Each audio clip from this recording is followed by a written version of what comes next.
Bismillahirrahmanirrahim. Assalamualaikum warahmatullahi wabarakatuh. Alhamdulillahilladzi hadana li hadza wa ma kunna linahtadiya laula an hadanallah. Asyhadu an la ilaha illallah wahdahu la syarika lah wa asyhadu anna Muhammadan abduhu wa rasuluh la nabiyya ba'dah. Allahumma shalli wa sallim ala sayyidina wa habibina wa maulana Muhammad wa ala alihi wa sahbihi ajma'in, amma ba'd.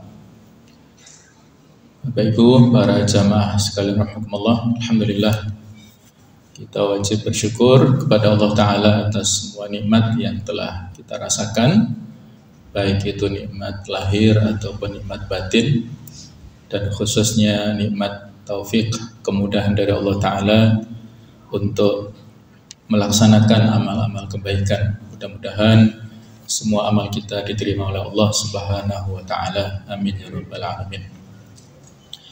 Pada kesempatan ini marilah kita lanjutkan tafsir surah Ali Imran, yaitu ayat 28 sampai 30, yang dalam paragraf ini berjudul muwalah atau loyalitas kepada orang kafir dan peringatan terhadap hari kiamat.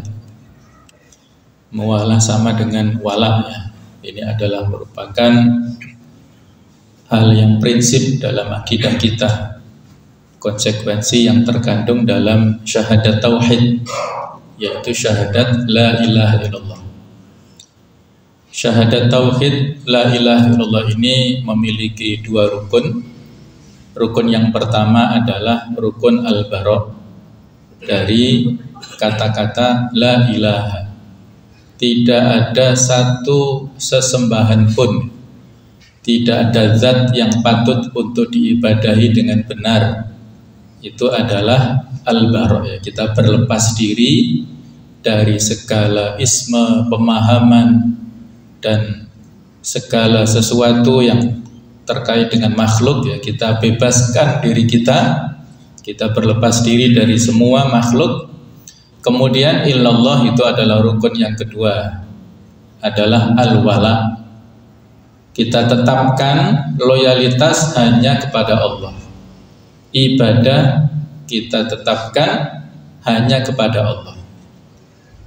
Hak uluhiyah, yaitu hak untuk kita ibadahi, itu hanya hak milik Allah.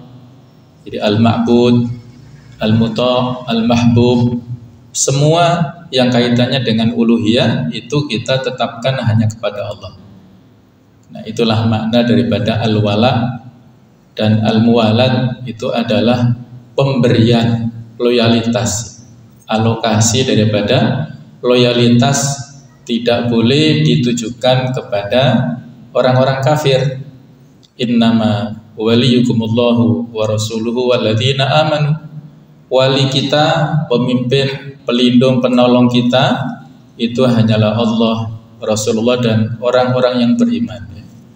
Jadi di ayat-ayat ini Allah memberikan penjelasan kepada kita tentang masalah al-muwalat, tidak boleh ditujukan kepada orang kafir. A'udzubillahi minasyaitonirrajim. Bismillahirrahmanirrahim. La yattakhidhul mu'minuna al-kafirina awliya'a min dunil mu'minin. Wa man yaf'al dzalika falaysa minallahi fi syai'in illa an tattaqu minhum tuqah. Wa yuhadzirukumullahu nafsa wa ilallahil masir. La yattakhidh, janganlah menjadikan al-mu'minun, orang-orang yang beriman itu, al-kafirin, kepada orang-orang kafir, awliya'a, sebagai para pemimpin, min dunil mu'minin, selain orang-orang yang beriman. Larangan yang ditujukan oleh Allah Ta'ala supaya orang-orang mukmin tidak menjadikan orang-orang kafir sebagai pemimpin, mendahulukan orang kafir untuk dipilih menjadi pemimpin, dan mengesampingkan min dunil mu'minin, menomorsekiankan orang-orang yang beriman. Wa may yaf'al dzalik, dan barang siapa yang melakukan itu, yang berbuat demikian, falaisa minallahi fi syai', niscaya dia tidak akan memperoleh apapun dari Allah Ta'ala, illa an tattaqu minhum tuqah, kecuali karena siasat menjaga diri dari sesuatu yang kamu takuti dari mereka.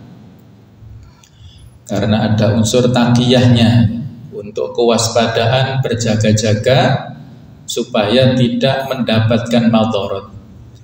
Wa yuhadirukumullahu nafsah, dan Allah memperingatkan kamu akan diri atau siksanya. Wa ilallahil masir, dan hanya kepada Allah lah tempat kembali. Ini ayat 28. Berikutnya ayat 29. Qul in tukhfu ma fi sudurikum aw tubduhu ya'lamullah. Katakanlah wahai Muhammad, apabila kalian menyembunyikan apa yang ada dalam hati kalian, aw tubduhu, atau kalian nyatakan, ya'lamullah, pasti Allah mengetahuinya. Wa ya'lamu ma fis samawati wa ma fil ardh, dan Allah Maha mengetahui apapun yang ada di langit dan apapun yang ada di bumi. Wallahu ala kulli syai'in qadir, dan Allah atas segala sesuatu Maha berkuasa. Yauma tajidu kullu nafsin ma 'amilat min khairin muhdhara. Ingatlah pada hari ketika setiap jiwa mendapatkan balasan atas kebaikan yang telah dikerjakan dihadapkan kepadanya. Wa ma'amilat min su'in tawaddu law anna bainaha wa bainahu amadan ba'ida. Dia berharap sekiranya dan apabila dia melakukan sesuatu yang berupa min su', apa yang dia lakukan berupa kejahatan, berupa keburukan, dosa, maka dia juga dihadirkan balasannya. Tawaddu law anna bainaha wa bainahu amadan ba'ida, dia berharap sekiranya ada jarak yang jauh antara dia dengan hari itu. Hanya ada penyesalan karena keburukannya ditampakkan semua. Wa yuhadirukumullahu nafsah. Allah mengulangi lagi, Allah memperingatkan kamu akan diri atau siksanya. Wallahu raufum bil ibad, dan Allah Maha penyayang terhadap hamba-hambanya. Inilah 3 ayat yang nanti penjelasannya lebih banyak di poin pertama, di ayat pertama 28 ini, karena sesuai dengan judulnya, yaitu tentang masalah larangan loyalitas kepada orang-orang kafir. Kita langsung pada pembahasan mufradat lughawiyah, arti kosakata secara bahasa. Aulia itu adalah bentuk jamak dari kata al-waliyu. Al-waliyu ini adalah kalau dalam bahasa Arab lafdzun mushtarak, lafadz yang memiliki makna ganda. Ada yang memiliki makna penolong, ada juga yang memiliki makna teman setia, ada juga yang juga memiliki makna pemimpin. Jadi makna bermacam-macam tapi lafadznya satu, itu adalah lafadz mushtarak. Wa may yaf'al dzalik, dan barang siapa yang melakukan, artinya adalah siapa yang menjadikan orang-orang kafir sebagai walinya, sebagai pemimpin penolongnya, sebagai teman setianya, falaisa minallahi, maka ia tidak berada di dalam sesuatu dari agama Allah sedikit pun. Jadi ayat ini tegas sekali ya, memiliki larangan ya, mengandung larangan yang tegas. Berarti seolah-olah dia tidak menjadi bagian lagi dari agama Allah. Falaisa minallahi, tidak ada bagian dari agama Allah sedikit pun. Illa antataku minhum tuqa.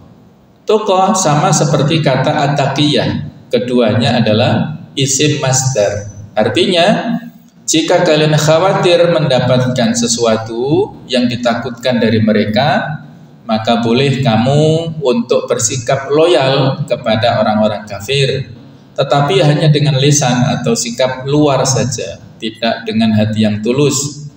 Hal ini diperbolehkan ketika seorang muslim dalam keadaan lemah, seperti jika ia tinggal di sebuah wilayah, tetapi di wilayah tersebut ia merupakan orang yang tidak memiliki pengaruh dan kekuatan. Di saat itu muslim minoritas, ya, mayoritas adalah non-muslim, maka dia boleh bertakiyah. Ya. Takiyah ini sering kita dengarkan dipakai oleh orang-orang Syiah. Ya. Mereka berpura-pura ya, seolah-olah ahlu sunnah wal jamaah secara penampilan syiar-syiar zahirnya, tetapi ketika tidak bersama dengan mayoritas kaum muslimin kita yang ahlu sunnah dan mereka kembali ke kelompoknya, ya mereka melaksanakan syiar sesuai dengan yang mereka yakini. Nah, seperti itulah kurang lebih takiyah ya, secara zahir dan yang sesungguhnya berbeda. Nah, kalau di sini takiyah maknanya yang positif ya, dalam arti nanti ada penjelasan lebih rinci, itu adalah rukhsah, keringanan yang diberikan Allah Ta'ala kepada kaum muslimin tertentu dalam kondisi yang darurat untuk menyelamatkan diri dari ancaman nyawa. Kalau dia tidak ikut dengan apa yang diinginkan oleh orang-orang kafir, maka misalnya ada ancaman dibunuh, maka menyelamatkan jiwanya itu lebih diutamakan. Walaupun kalau dia meninggal ya syahid, itu adalah pilihan. Tapi ada rukhsah di sini untuk berpura-pura mengikuti apa yang diinginkan oleh orang-orang kafir. Kemudian makna lugawiyah yang lain adalah wa yuhadzirukumullahu nafsah, dan Allah Ta'ala memperingatkan kalian dari murkanya jika kalian bersikap loyal kepada mereka.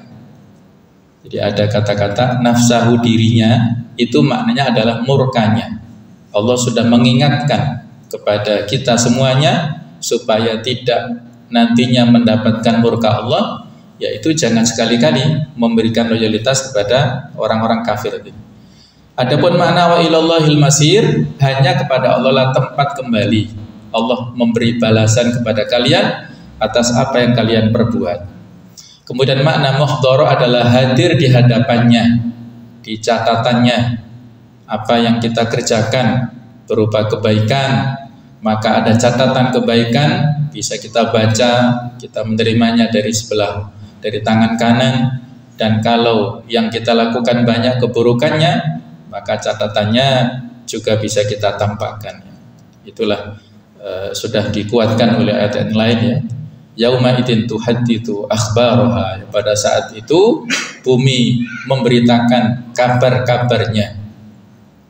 Berita yang disampaikan oleh bumi di hari kiamat nanti, di akhirat, adalah menceritakan tentang si fulan telah melangkahkan kaki kemana saja, amal baik dia ke masjid, buminya bersaksi, langkah-langkahnya ke masjid, langkah atau jalan yang dia tempuh itu bersaksi, si fulan itu datang ke masjid ini, ke masjid itu. Sehingga ada kisah atau cerita kepala daerah yang suka berjamaah kemana-mana, ada yang subuh keliling, ada yang isya keliling, atau itu syiar yang bagus ya. Artinya masjid-masjid yang dia pakai untuk sebagai tempat sholat dan menjadikan keningnya sujud di tempat itu, semuanya bersaksi nanti ya. Yauma idzin tuhadditsu akhbaraha, semuanya bersaksi kebaikan yang dilakukan oleh si fulan ini di dunia, banyak melakukan kebaikan. Begitu pula kalau ada yang melakukan kemaksiatan, bumi yang dia tempuh, tempat-tempat maksiat yang dia kunjungi itu juga bersaksi dengan kemaksiatan yang dilakukan di dunia. Jadi semuanya hadir nanti di akhirat. Kemudian amad dan ba'ida, al-amad adalah masa yang memiliki batas. Maksudnya adalah masa yang sangat jauh sehingga tidak bisa dicapai. Kemudian diulangi lagi, wa yuhadzirukumullahu nafsa, kata ini disebut secara berulang dengan tujuan litakkid, untuk menguatkan ya, memberikan peringatan yang keras kepada kita Jangan sekali-kali melanggar apa yang telah dilarang oleh Allah Ta'ala. Berikutnya tentang sababun nuzul ayat ke-28. Di antara riwayat yang menceritakan tentang sababun nuzul ayat ini adalah yaitu dari Ibnu Jarir At-Tabari. Beliau menceritakan dari Abdullah bin Abbas. Ia berkata, Al-Hajjaj bin Amr, sekutu dari Ka'ab bin Ashraf, Ibnu Abi Huqaiq dan Qais Ibnu Zaid, mereka adalah orang-orang Yahudi. Mereka berusaha untuk dekat dan selalu bergaul dengan sekelompok kaum muslimin dari kaum Ansar. Itu kaum muslimin yang ada di Madinah. Dengan tujuan untuk memalingkan mereka dari agama dan keimanan mereka. Lalu Rifa'ah bin Mundhir, juga Abdullah bin Jubair dan Sa'id ibnu Khaythamah berkata, memberikan peringatan, nasihat kepada kelompok Ansor ini yang dekat akrab dengan sekumpulan kaum Yahudi. Nasihatnya begini, jauhilah orang-orang Yahudi itu, waspada dan berhati-hatilah terhadap sikap baik mereka tersebut. Jangan sampai mereka berhasil memalingkan kalian dari agama dan keimanan kalian. Nasihatnya bagus ya, supaya kalian tidak terpengaruh. Karena dalam teori hadis, teori agama kita, al-mar'u ala dini khalili, seseorang itu mengikuti agama temannya. Agama di sini adalah kebiasaannya, tradisinya, kemudian juga akhlaknya. Nah, kalau berteman dengan orang-orang Yahudi, maka akan mempengaruhi pola pikir, mempengaruhi akidah, dan juga kebiasaan-kebiasaan buruk. Nah, itu nasihatnya bagus ya. Jangan sampai mereka berhasil memalingkan kalian dari agama dan keimanan kalian, sehingga membenarkan apa yang dilakukan oleh orang-orang Yahudi itu. Namun sekelompok kaum Ansor ini tidak menerima nasihat itu, tidak terima dengan nasihat kawannya ini. Nasihat yang bagus tidak bisa mereka terima, karena sudah kadung ada ikatan hati antara kaum Ansor ini dengan sekumpulan orang-orang Yahudi. Maka turunlah ayat ini sebagai peringatan bahwasanya kaum muslimin dilarang menjadikan orang-orang kafir sebagai auliya, yang maknanya bermacam-macam tadi ya. Ada yang maknanya teman setia, kawan setia, pendukung, penolong, dan juga pemimpin. Nah, itu adalah dilarang.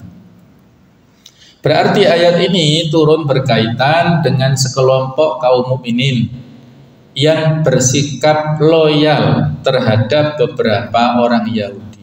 Lalu ada sekelompok kaum mukminin memberikan peringatan kepada beberapa saudara mereka tersebut agar waspada dan tidak usah akrab bergaul dengan beberapa orang Yahudi tersebut. Tetapi mereka tidak menerima nasihat ini dan tetap saja akrab bergaul dengan orang-orang Yahudi tersebut. Nah, jadi rupanya generasi sahabat ya, kaum Ansor ini ya masih ada sisi-sisi kemanusiaannya. Inilah juga pelajaran bagi kita ya. Para sahabat juga manusia yang kadang-kadang khilaf, kadang-kadang ada, kalau kita ya susah dikasih nasihat ya, bahasa kasarnya dablek ya, ada unsur manusiawinya ya. Biasa, itu manusia seperti itu ya. Kalau dulu zamannya Bani Israel, apalagi ya, orang-orang Yahudi dulu, mereka sudah dikasih peringatan untuk tidak mengail ikan pada hari Sabtu, karena itu adalah hari raya mereka. Mereka enggak bisa ya dikasih nasihat oleh kawan-kawannya supaya tidak mengambil ikan pada hari Sabtu, enggak bisa, mereka enggak bisa menerima.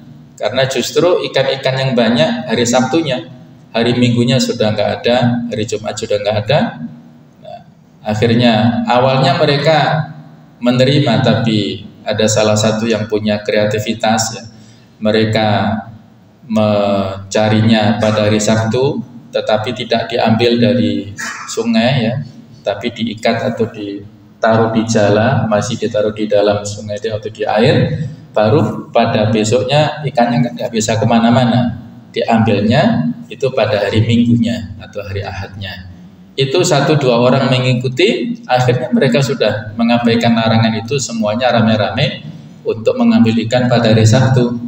Jadi tidak mengindahkan nasihat kawan-kawannya. Akhirnya Allah murka, dan besok paginya ketika kawan-kawannya itu ingin memberi nasihat lagi kepada kawan-kawan yang mokong tadi, ternyata wujud mereka sudah berubah menjadi kera, menjadi monyet dalam bentuk yang nyata, ya. Nah, itulah murka Allah Ta'ala kepada orang-orang Yahudi saat itu yang tidak mendengarkan, tidak menerima nasihat kawan-kawannya. Ya, kita tidak bermaksud menyamakan, bukan ya, tapi dari sini yang kita ambil hikmah adalah sisi manusiawinya tadi, ya. Ada unsur-unsur syaitoniah dalam diri manusia yang susah untuk menerima nasihat, yang susah untuk menerima kebaikan ataupun masukan-masukan, dan atau mendahulukan sisi egoisnya, sisi kepribadiannya. Itu yang harus kita waspadai, sisi itunya, ya. Kita tidak bermaksud merendahkan para sahabat, bukan, ya. Mereka generasi terbaik sepanjang masa. Khairu ummah itu adalah para sahabat. Ashabikan nujum, para sahabatku itu adalah seperti bintang-bintang. Bi ihtadaitum. Kalau dengan siapapun kalian minta petunjuk, mengambil contoh, maka kalian mendapatkan qudwah hasanah dari para sahabat tersebut. Kemudian Allah menurunkan ayat ini sebagai peringatan, ya, kepada orang-orang yang tidak mau menerima nasihat kawan-kawannya. Riwayat yang lain dari Abdullah bin Abbas bahwa ayat ini turun berkaitan dengan Ubadah bin Samit. Nah, ini juga sahabat Ansor senior, ya. Salah seorang sahabat Ansor, personil perang Badar, Ahlul Badr. Para sahabat Ahlul Badr ini memiliki kedudukan tinggi dan menjadi salah satu nakib pimpinan kelompok. Nah, Ubadah bin Samit ini memiliki beberapa sekutu dari kaum Yahudi. Lalu ketika Rasulullah SAW pergi pada kejadian perang Ahzab atau perang Khandaq, Ubadah berkata, menawarkan, wahai Rasulullah, sesungguhnya saya memiliki sekutu, kawan-kawan setia dari kaum Yahudi sebanyak 500 orang. Saya berkeinginan untuk mengajak mereka berperang bersama kami untuk mengalahkan musuh. Nah, maka Allah menurunkan ayat ini sebagai penolakan, ya. Tidak setuju dengan usulan, tawaran dari Ubadah bin Samit ini. Nah, inilah riwayat yang saling melengkapi bahwa kondisi-kondisi yang seperti ini tidak menjadi alasan bagi kaum muslimin untuk minta tolong kepada orang-orang muslim, karena madaratnya lebih berat, ya, lebih besar daripada manfaatnya nantinya. Berikutnya tentang munasabatul ayah, persesuaian ayat ini dengan ayat-ayat sebelumnya, bahwa setelah Allah menjelaskan segala sesuatu berada di dalam kekuasaannya, dialah pemilik kerajaan, qulillahumma malikal mulki tu'til mulka man tasha, sampai akhirnya itu, dialah Allah yang memuliakan dan menghinakan, yang memberi dan mencegah, bahwa dia Allah yang maha kuasa atas segala sesuatu. Maka selanjutnya Allah mengingatkan kaum mukminin untuk hanya meminta pertolongan dan perlindungan kepada Allah saja, serta hanya meminta bantuan kepada para wali, kekasih, orang terdekat Allah saja, bukan kepada para musuhnya. Tidak layak bagi kaum mukminin bersikap loyal dan meminta bantuan kepada para musuh Allah dengan alasan adanya jalinan kekerabatan atau persahabatan yang sudah lama antara mereka dan para musuh Allah.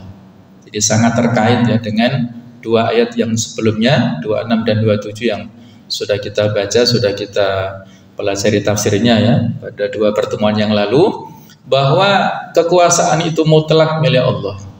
Ketika Allah memberikan jaminan, ya, kepada kaum muslimin bahwasanya kaum muslimin nantinya akan berkuasa, akan memimpin dunia, ya kita minta kekuasaan hanya kepada pemiliknya, kepada Allah semata-mata. Tidak perlu kita menghalalkan segala cara untuk mendapatkan jabatan, mendapatkan kekuasaan. Itu justru akan menjadikan tidak berkah kepemimpinannya, kekuasaan dan jabatannya tidak berkah apabila didapatkan dengan cara-cara yang tidak halal. Ada saja nanti ya, apakah sakit-sakitan, apakah nanti ditipu orang, ataukah bahkan nanti kena OTT KPK misalnya ya, ketangkap KPK ya, operasi tangkap tangan dari KPK dan lain-lain. Allah a'lam, itu ada saja ya, cara Allah untuk memberikan hukuman kepada siapapun yang berbuat zalim. Banyak ayat Al-Quran lainnya yang mengandung maksud yang sama dengan ayat ini. Jadi ini adalah tafsir bil ma'thur. Karena sudah kita sampaikan, tafsir Al-Munir ini menggabungkan dua metode dalam penafsiran, yaitu metode tafsir bil ma'thur dan tafsir bil ra'yi, ya, yaitu menggabungkan cara menafsirkan ayat Al-Quran dengan ayat lainnya, dengan hadis, dengan aqwalus sahabat, dan juga dengan pendapat pribadi penulis mufassir ini ya. Jadi menggabungkan ini cara yang pertengahan. Jadi ayat-ayat yang serupa dengan ayat 28 dari Ali Imran ini diantaranya surah Ali Imran ayat 118. Ya ayyuhalladzina amanu la tattakhidhu bitanatan min dunikum la ya'lunakum khabala. Wahai orang-orang beriman, janganlah kamu menjadikan teman orang-orang yang di luar kalanganmu yang tidak seagama Islam sebagai teman kepercayaanmu. Jadi tidak boleh menjadikan orang-orang non-muslim sebagai teman kepercayaan. Kenapa? Karena mereka ini memiliki sifat tidak henti-hentinya menyusahkan kamu. Waddu ma'anittum. Mereka terus-menerus tidak henti-hentinya menyusahkan kaum muslimin. Kemudian mereka berharap kehancuranmu. Sungguh telah nyata kebencian dari mulut mereka. Wa ma tukhfi sudurum akbar, dan yang tersembunyi di dalam hati itu lebih jahat. Sungguh telah kami terangkan kepadamu ayat-ayat kami jika kamu mengerti. Statement yang disampaikan oleh musuh-musuh Islam yang bisa kita ikuti lewat media massa ya, lewat berita-berita, ada tokoh-tokoh tertentu yang di luar Islam. Statementnya ya menyudutkan kaum muslimin. Kalau ada kejadian-kejadian tertentu kerusuhan, maka yang tertuduh adalah kaum muslimin. Ketika ada kerusuhan, yang dituduh teroris, yang dituduh radikal dan sebagainya adalah kaum muslimin dan lain-lainnya. Pernyataan-pernyataannya itu mengandung kebencian ya dari mulut mereka. Wa ma tukhfi suduruhum akbar, yang tersimpan permusuhannya dalam hati itu lebih jahat ya, lebih besar dari yang terungkap. Nah, itu kemudian diikuti oleh loyalis-loyalisnya, bukan orang muslim, bukan orang yang secara zahir kafir, tetapi loyalis-loyalisnya dari sebagian kelompok kaum muslimin ya, yang mengusung tema-tema toleransi yang kebablasan itu ya. Seperti itu ya fenomenanya. Kemudian ayat yang lainnya surat Al-Mujadilah ayat 22, la tajidu qauman yu'minuna billahi wal yaumil akhir yawaduna man hadallaha rasulah. Engkau wahai Muhammad tidak akan mendapatkan suatu kaum yang beriman kepada Allah dan hari akhir saling berkasih sayang dengan orang-orang yang menentang Allah dan Rasulnya. Sekalipun orang-orang itu bapaknya, anaknya, saudaranya atau keluarganya. Ini potongan dari ayat 22 Al-Mujadilah. Jadi ayat ini memberikan pujian kepada sebagian sahabat yang saudaranya, ayahnya, familinya masih kafir. Mereka bertemu dalam peperangan. Maka si anak membunuh ayah kalau anaknya kafir. Si ayah membunuh anaknya kalau anaknya masih kafir. Mereka berperang. Jadi mengesampingkan status saudara ataupun keluarga familinya itu ditinggalkan dan menomorsatukan akidah. Akidah Islam itulah nomor satu. Adapun persaudaraan kekeluargaan dan sebagainya, ketika tidak diikat dengan keislaman, maka itu menjadi sirna ataupun hilang. Jadi itu pujian Allah Ta'ala diberikan kepada sebagian sahabat, ya, di antaranya Abu Bakar yang memusuhi ayahnya sendiri yang masih kafir, dan juga ada yang sudah kita contohkan yaitu Abdullah bin Ubay, itu putranya juga sudah masuk Islam dan ingin memenggal, ya, wahai Rasulullah, saya kalau diizinkan akan memenggal kepala ayah saya sendiri yang munafik, ya, pura-pura masuk Islam padahal aslinya Yahudi, tapi dilarang oleh Rasulullah SAW dan ya dibiarkan, ya. Bahkan pada masa akhirnya itu beliau, Nabi SAW, ketika diminta oleh putranya untuk memberikan jubahnya, ya, itu dikasihkan untuk sebagai kain kafannya, dan Nabi datang untuk mensolati si munafik ini. Umar sudah melarang, sahabat yang sudah melarang, tapi beliau karena saking halusnya perasaannya itu sampai mensolatinya, dan akhirnya ditegur oleh Allah Ta'ala, wala tusolli alaihim, di surat At-Taubah, jangan mensolati mereka, orang-orang munafik itu. Jadi beliau mohon ampun kepada Allah Ta'ala atas ijtihad pribadinya yang salah, ya. Jadi hubungan kemanusiaan walaupun baik, tapi kalau sudah pada ranah akidah tidak boleh, ya. Jadi ada batas-batas tertentu yang memisahkan al-bara' tadi, ya, harus dipegang teguh. Berikutnya jemaah sekalian adalah surah Al-Maidah 51, ya, yang sempat menggegerkan Nusantara beberapa waktu yang lalu, karena dengan ayat inilah menjadi tema utama di Jakarta sana, ya, sehingga gubernurnya saat itu menjadi tersangka, terdakwa dan terpidana gara-gara menafsiri ayat ini dengan tafsir yang tidak pas, dan akhirnya diadukan dan dituduh menistakan, ya, ayat-ayat Allah Ta'ala. Ya ayyuhalladzina amanu la tattakhidul yahuda wan nasara awliya'a ba'duhum awliya'u ba'd. Wahai orang-orang beriman, janganlah kamu menjadikan orang-orang Yahudi dan orang-orang Nasrani aulia. Nah, aulia di sini kalau kita buka di Quran terjemah, Quran Mutarjam yang terbitan Kemenak itu artinya teman setia. Nah, maka ada sebagian yang protes, loh, kan bukan persoalan pilkada, ya, tapi pemilihan kepala daerah. Nah, tapi di sini kan teman setia. Nah, sehingga yang dilarang menjadikan orang non muslim teman setia. Kalau untuk pemilihan kepala daerah nggak dilarang. Nah, itu sebagian ada yang berargumen seperti itu, ya. Tapi argumen yang pas adalah ini menggunakan pendekatan usul fikih, yaitu namanya mafhum muwafaqah.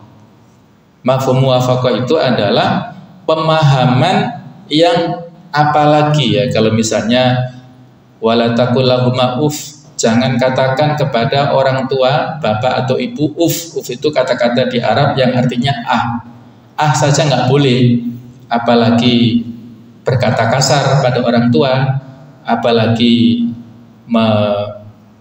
memberikan tuduhan-tuduhan yang tidak baik kepada orang tua, apalagi berlaku yang tidak sopan kepada orang tua, menyakiti orang tua.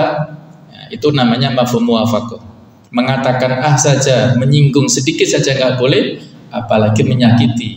Nah, di sini juga begitu. Menjadikan teman setia saja tidak boleh, apalagi sampai memilihnya sebagai pemimpin. Itulah pemahaman yang benar, ya, dalam pendekatan usul fikih adalah mafhum muwafaqah. Menjadikan orang Yahudi Nasrani sebagai teman setia saja tidak boleh, apalagi memilih mereka menjadi pemimpin, dan dikuatkan tadi, ya, dengan ayat yang lainnya. Ini kan tidak berdiri sendiri, ya. Ayat-ayat lain tadi sudah jelas mengandung makna pemimpin. Ba'duhum awliya ba'd, mereka itu satu sama lain saling melindungi. Al-kufru millatun wahidah, kekafiran itu satu agama. Ketika mereka berhadapan dengan kaum muslimin, mereka berhadapan dengan Islam, maka mereka mengesampingkan isme dan identitas ke agama masing-masing, gitu, ya. Mereka bersatu melawan musuh utamanya kaum muslimin. Nah, Jadi itulah orang-orang kafir ketika berhadapan dengan kaum muslimin, ba'duhum awliya ba'd. Mereka saling melindungi, saling memberikan pertolongan. Wa may tawallahu minkum. Siapa di antara kamu yang menjadikan mereka teman setia, faulaika minhum, maka sesungguhnya orang itu termasuk golongan mereka. Jadi kalau memberikan loyalitas kepada orang kafir, Yahudi atau Nasrani, berarti termasuk golongan mereka. Sungguh Allah tidak memberi petunjuk kepada orang-orang yang zalim. Innallaha la yahdil qaumadz zalimin. Inilah Al-Maidah 51 ya, yang sudah kita sampaikan tadi, menjadi tema yang sangat hangat beberapa waktu dekade yang lalu ya. Berikutnya surat An-Nisa 144. Wahai orang-orang beriman, janganlah kamu menjadikan orang-orang kafir. Nah, ini lebih eksplisit ini ya, lebih detail, lebih tersurat, sebagai pemimpin selain orang-orang mukmin. Apakah kamu ingin memberi alasan yang jelas bagi Allah untuk menghukummu? Jadi ada kata-kata aulia yang maknanya di sini pemimpin. Ya, ini sekaligus memberikan penguatan kepada Al-Maidah 51 ini ya, untuk larangan kaum muslimin memilih non-muslim menjadi pemimpinnya. Wahai orang-orang yang beriman, janganlah kamu menjadikan musuhku, musuh Allah dan musuhmu, teman-teman setia, sehingga kamu sampaikan kepada mereka berita-berita tentang Nabi Muhammad SAW karena rasa kasih sayang. Padahal mereka telah ingkar kepada kebenaran yang disampaikan kepadamu. Mereka mengusir Rasul dan kamu sendiri karena kamu beriman kepada Allah Tuhanmu ya. Mereka mengusir Rasul dari Mekah, orang-orang musyrik tersebut dari kampung halamannya sendiri. Jika kamu benar-benar keluar untuk berjihad pada jalanku, janganlah kamu berbuat demikian. Kamu memberitahukan secara rahasia berita-berita Muhammad kepada mereka karena rasa kasih sayang, dan aku lebih mengetahui apa yang kamu sembunyikan dan apa yang kamu nyatakan. Dan barang siapa di antara kamu yang melakukannya, maka sungguh dia telah tersesat dari jalan yang lurus. Ini arti dari surat Al-Mumtahanah ayat 1 ya. Ini nanti panjang lebar penjelasan dari ayat ini ya, yang kaitannya dengan sababun nuzul. Jadi ada kemiripan yang ada di antara surah Ali Imran 28 dengan Al-Mumtahanah ayat 1 ini. Ya ayyuhalladzina amanu la tattakhidhu aduwwa atwakum awliya'a tulquna ilaihim bil mawaddah. Nanti kaitannya dengan seorang sahabat ya, yang kita akan sebutkan nanti namanya ya. Berikutnya surat Al-Anfal ayat 73 yang artinya, dan orang-orang yang kafir, walladzina kafaru ba'duhum awliya'u ba'd, sebagian mereka menjadi pelindung bagi sebagian yang lain. Jika kamu tidak melaksanakan apa yang telah diperintahkan Allah, yaitu saling melindungi, niscaya akan terjadi kekacauan di bumi dan kerusakan yang besar. Kemudian adalah surat At-Taubah 71, wal mu'minuna wal mu'minat ba'duhum awliya'u ba'd. Orang mukmin laki-laki dan perempuan sebagian mereka menjadi penolong bagi sebagian yang lain. Kalau orang kafir loyalitasnya luar biasa ya. Saya dengar misalnya kalau orang-orang, mohon maaf ya, Cina yang sesama mereka punya bisnis macam-macam, itu mereka punya komunitas yang dalam bentuk misalnya olahraga atau mungkin klub musik atau macam-macam. Ketika mereka bertemu itu saling tukar informasi, bisnisnya apa, ini apa. Jadi mereka saling tukar jual beli dan saling menguntungkan, menguatkan ekonomi di antara mereka, sehingga semakin kuat uangnya beredar di antara mereka sendiri. Nah, seperti itu. Nah, sementara kaum muslimin ini saling melemahkan ya, saling memfitnah sana sini, saling menuduh sana sini dengan tuduhan yang begini yang begitu, sehingga menjadi lemah. Saf barisan kaum muslimin menjadi lemah. Harusnya kita saling menguatkan ini. Kalau kita tidak saling menguatkan, maka terjadi kekacauan di bumi dan kerusakan yang besar. Berikutnya tentang tafsir dan penjelasan at-tafsirul bayan. Allah melarang kepada para hambanya yang mukmin bersikap loyal kepada orang-orang kafir. Kemudian Allah memberikan ancaman dalam hal ini. Barang siapa berbuat demikian, niscaya lepaslah ia dari pertolongan Allah. Jadi tidak boleh kaum mukminin mengambil orang-orang kafir sebagai sahabat dekat dan penolong bagi mereka dengan alasan adanya ikatan persaudaraan, persahabatan, bertetangga atau yang lainnya. Menceritakan kepada mereka orang-orang kafir tentang rahasia kaum muslimin, mencintai mereka lebih mendahulukan kemaslahatan mereka di atas kemaslahatan kaum muslimin. Meskipun hal tersebut mengandung kepentingan dan kemaslahatan pribadi mereka. Karena kemaslahatan umum harus lebih didahulukan dan lebih diperhatikan dari kemaslahatan pribadi. Namun, jika bersikap loyal dan mengadakan jalinan persekutuan tersebut demi kepentingan dan kemaslahatan umum kaum mukminin, maka hal itu tidak apa-apa. Jadi perlu dirinci ya. Kita tidak mengambil hukum secara parsial, tapi harus secara integral. Karena Rasulullah SAW juga beraliansi atau mengadakan jalinan persekutuan dengan Khuza'ah. Kalau bahasa sekarang adalah koalisi ya, dengan Khuza'ah. Meskipun mereka adalah orang-orang musyrik, sesungguhnya yang wajib bagi kaum mukminin adalah bersikap loyal kepada sesama mukmin dan mengandalkan mereka di dalam menaungi urusan-urusan umum. Abdullah bin Abbas berkata, Allah melarang bersikap senang dan ramah kepada kaum kafir dengan menjadikan mereka teman dekat dan meminta bantuan kepada mereka. Kemudian maksud al-muwalah terhadap kaum kafir yang dilarang oleh agama adalah meminta dukungan, bantuan, dan bekerja sama dengan mereka dikarenakan hubungan kekerabatan atau persahabatan. Padahal diyakini bahwa akidah dan agama mereka ini keliru. Karena muwalah seperti ini kemungkinan bisa menyebabkan munculnya anggapan baik terhadap jalan yang mereka tempuh, membiarkan mereka dalam tradisi keagamaannya, karena sudah kita sampaikan batasan tahapan ingkarul mungkar mulai dari tangannya kalau dia pejabat, kalau dia ustadz mubalik dengan lisannya, minimal kan dengan hatinya.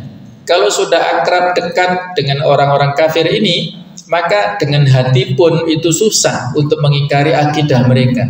Nah inilah yang dikhawatirkan ya. Kalau mengingkari kemungkaran dengan hati saja sudah tidak mau, tidak mampu, maka walaysa wara'a dzalika minal iman, sudah tidak ada keimanan lagi. Al-muwalah dalam artian ridho dan setuju dengan kekufuran mereka adalah kufur. Karena setuju terhadap kekufuran hukumnya adalah kufur juga. Adapun al-muwalah dalam artian ini ya perlu untuk kita pahami supaya tidak parsial tadi ya. Adapun al-muwalah dalam artian bergaul secara baik dengan mereka di dunia dengan tetap tidak setuju terhadap keadaan mereka yang kafir, maka hal ini tidak dilarang ya. Apabila tetangga kita ya yang non muslim kebetulan dia punya satu hak, yaitu hak tetangga yang tidak boleh dizalimi, tidak boleh disakiti ya. Hak sesama manusia itu tetap dijunjung tinggi. Nah, barang siapa yang bermualah kepada orang-orang kafir dengan meninggalkan dan mengabaikan orang-orang mukmin seperti rela menjadi mata-mata bagi kaum kafir, maka berarti ia telah terlepas dari agama Allah atau terlepas dari pertolongannya.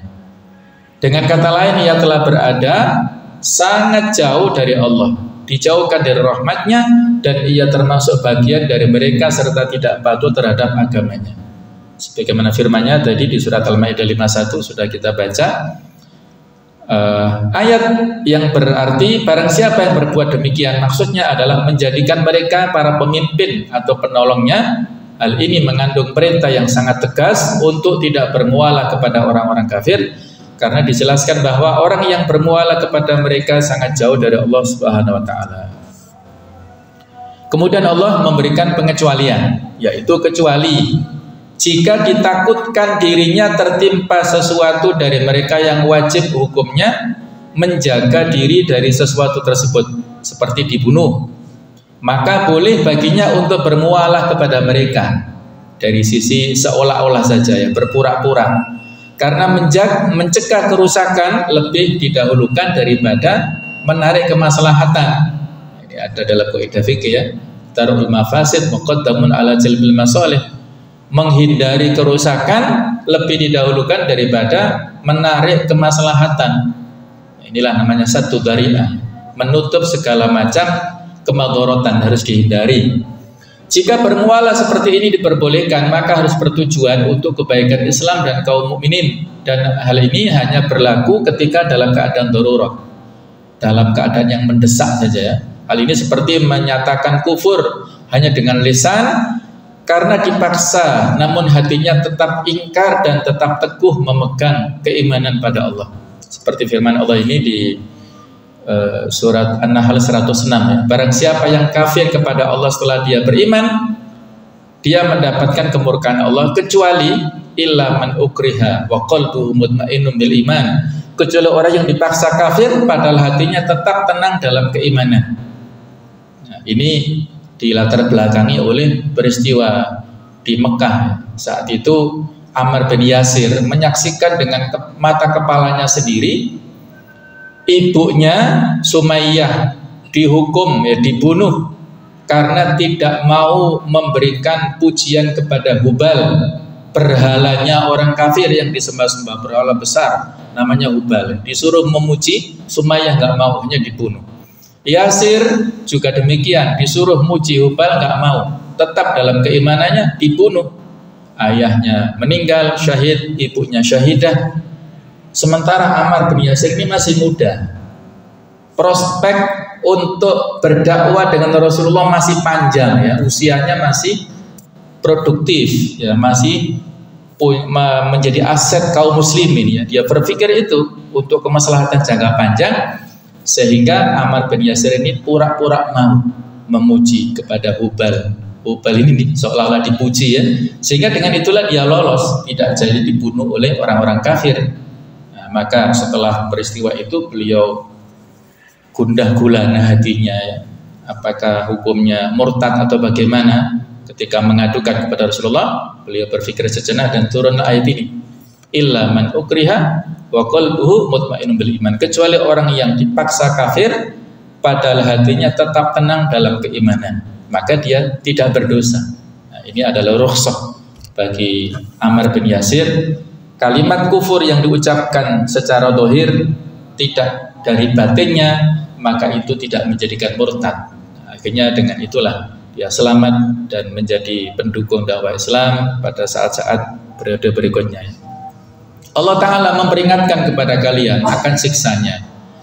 Kata nafsahu dalam ayat ini mengisyaratkan bahwa ancaman tersebut datangnya dari Allah, bahwa dia kuasa untuk merealisasikannya dan tidak ada sesuatu apapun yang bisa menghalanginya. Hal ini mengandung penegasan akan ancaman yang sangat berat bagi orang-orang yang melanggar. Hanya kepada Allah tempat kembali seluruh makhluk, dan mereka akan menerima balasan sesuai dengan amal perbuatan yang dilakukan. Kemudian Allah menegaskan akan keluasan ilmunya terhadap seluruh makhluk.